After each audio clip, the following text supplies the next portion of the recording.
The administration of Prime Minister Philip J. Pierre has released a comprehensive account of its first 100 days in office, positioning it as a period of decisive action and measurable progress. The statement comes on the heels of a critical assessment by the opposition United Workers' Party, which raised concerns about governance, economic management, and infrastructure. First of all, it's a matter of saying thanks to the people of St. Lucia for re-electing us, and re-electing us. It was a historic re-election. I can't stop being grateful.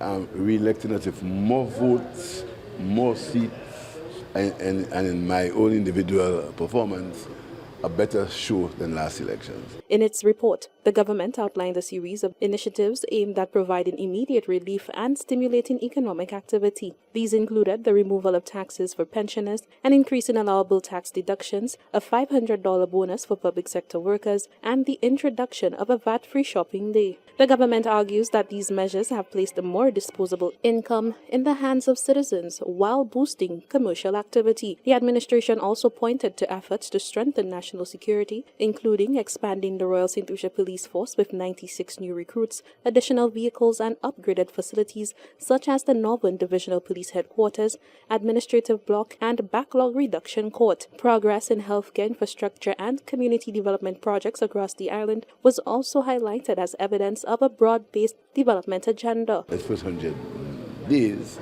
and the country is reflecting as to what has happened. In every sphere, something has happened.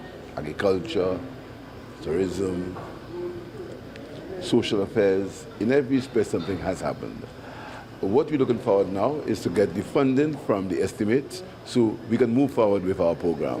Our program remains people-centered. Our program remains seen about the people of St. Lucia, and that will continue as you hear in the estimates this afternoon. However, the government's claims stand in direct contrast to the UWP's earlier assessment, which painted a picture of systematic mismanagement and delayed decision-making. The opposition cited the ongoing water crisis in northern communities as a key example, attributing shortages to the failure to continue desilting works at the John Compton Dam and arguing that the situation has forced reactive measures such as water trucking and importation. The UWP also raised concerns about the administration's fiscal approach, pointing to increased borrowing, including a planned EC $600 million commitment, which it says could drive up national debt without sufficient transparency. Additionally, the opposition linked the loss of visa-free access to the United Kingdom to alleged mismanagement of the Citizenship by Investment program, citing issues such as weak oversight and high approval rates. While the government maintains that its first 100 days reflect discipline,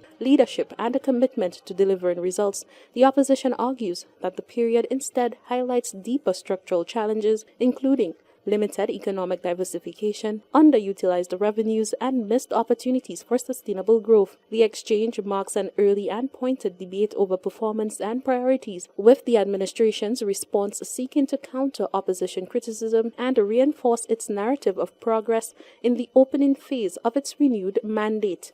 Reporting for the Hot 7 TV News, I am Jasmine Duncan.